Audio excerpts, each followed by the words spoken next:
Hey everybody, welcome back. My name is Abby. I'm with Fitness is Medicine. Today we're going to do another great strength training workout you can do in your home with minimal equipment, minimal space, and easy to follow directions.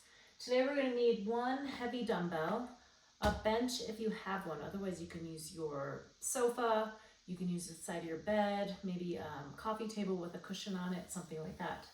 Then we're also going to need like a medicine ball or just a heavy weight. You can use a dumbbell as well. I have a band set up about chest or hip height that's a lighter band, and a fit ball. Oh, and one more thing, a furniture slider if you've got one available. Okay, come into these workouts warmed up and ready to move. 5 to 10 minutes of a cardio workout just to get your heart rate up a little bit, get your muscles and joints warmed up and ready for movement, and your mindset ready for movement. Okay, we're gonna start with a one arm row, kneeling on the bench. So I'm gonna put one knee and the same side hand on the bench, flat back. Now I want your shoulders level, and then you're just gonna pull up that weight and then slowly lower it back to that same level. So you're keeping your shoulders level to the ground. Lower that slowly. Keep your tummy nice and tight here. And then also keep your head and neck in alignment. So you wanna keep your head so your eyes are looking straight down at the bench. 8, 9, and 10. Okay, now we're gonna switch sides. So I'm just gonna turn around. Again, we're gonna put the same side hand and knee on the bench. Lower that weight so your shoulders are level. Drive your elbow towards the ceiling. Make sure you're breathing. Flat back, head in neutral. 5, 6, control that weight both directions. 8, 9, and 10. Good. Okay, now I'm gonna push my bench out of the way.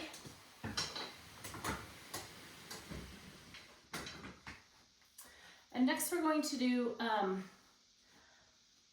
a one leg squat with one knee on the ball. So it's kind of you're using both legs, but you've got the balance of the ball so that you're able to do it with good form. So what you're gonna do is just kind of keep it a little ways away from your body. You're going to sit back into a squat and come back up. So they're like one leg squats, but you're still able to put some pressure on that ball. Now, because this is something new you may not have done, do it near something you can hang on to. You can do it at your kitchen counter. You can do it, next to your sturdy cardio machine. Now, importantly, you're still sitting back like a normal squat. 7, but you're also then implementing some core and some balance. 9, and 10. Good. These are much easier than a one leg squat or a pistol squat, as sometimes they're called, but it adds a little extra balance and core. All right, so sit up nice and tall, sit back into that squat.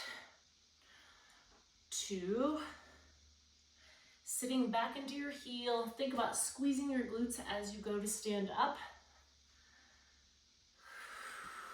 I usually put my hands out kind of as a counterweight as I do that squat so that I can sit back nice and far into my heel, sitting my hips back. 9, and 10. All right, good. Those are challenging. So maybe just do a few to start. If they're really something that you just can't do, then you can do sit to stands along with us while we do that. Okay, med ball press up. So I've got my medicine ball here. Now you don't have to use a medicine ball. You can use a kettlebell, you can just use a dumbbell, something heavy. So I want you to spread your feet apart. And we're gonna do press ups. So it's like a shoulder press, holding one object. 3. So if you're using a dumbbell, just hold it on the ends.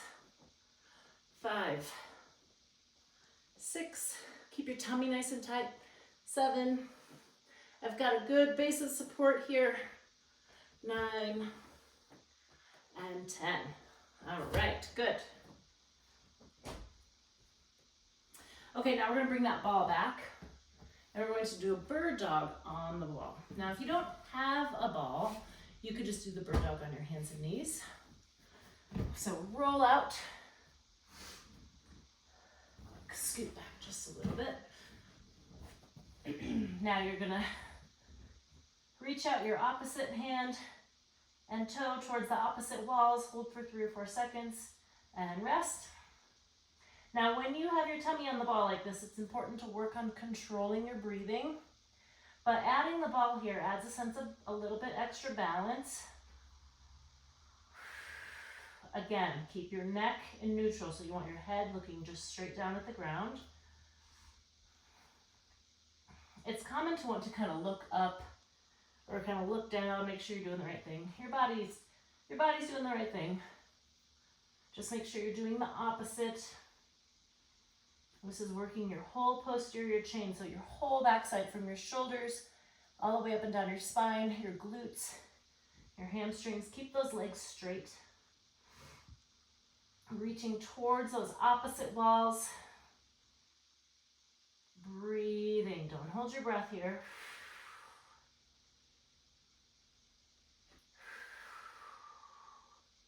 Make sure you're holding it for 3 or 4 seconds. Give those muscles a chance to really work hard. 9. You may find that one side is easier than the other. That's really common. And 10. Now, be smart. If you are really staggering and moving all over the place and you're having a hard time, I'd rather you not fall off the ball and just do your regular bird dog on your hands and knees until you get the feel for it a little better. Okay, next we're going to do some Pallof presses. So I've got my lighter band here. I'm going to bring it up so it's about chest height. Here's where there's no resistance. I want you to bring it out where there is resistance. So right in the middle of your body, and then you're just going to pulse very slowly and very small towards the other side of the room. Now I don't want here, I want small. And small is actually much harder. This is working your obliques. So these muscles are really firing. Keep your arms out straight. Breathe.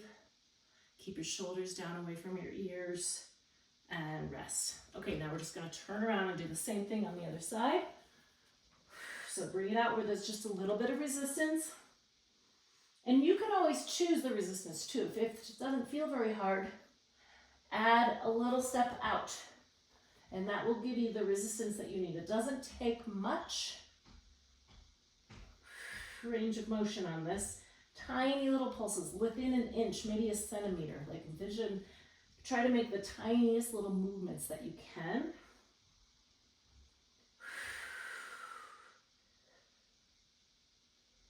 And rest. Good. Those are an exercise that are much harder than they appear. Okay, I've got my slider here on the ground for the last one. We're going to do some balance and some hip mobility, hip strengthening. So standing tall, you're going to put the slider right on your toe. Right out in front of you, we're going to do half circles. So back and forward. Good. Now, again, if you are having a hard time balancing with this, do it next to a wall, do it next to your sturdy object. You can even put a chair in front of you, something like that, so you've got something to grab. Now, we're working a little range of motion and working the muscles here, but you may notice that you feel it a lot in this standing side. Make sure you're staying strong up on that hip you're standing on and not dropping into it like this. Stay up strong on that hip. All right, switch sides. Just put it right on your toe. Half circle back and forward. Stand up tall. Try not to look at your feet. It's really common to want to watch, but we want to work on posture at all times. And the more you work on it, the more habitual it will become. 9. one more. And rest. Good. Okay, go through these 1 or 2 more times. Add a little cardio in between, keep your heart rate up. If you have any questions or need any modifications, please feel free to reach out privately or leave a message in the comments. Otherwise, have a great workout and we'll see you next time. Thanks, everybody.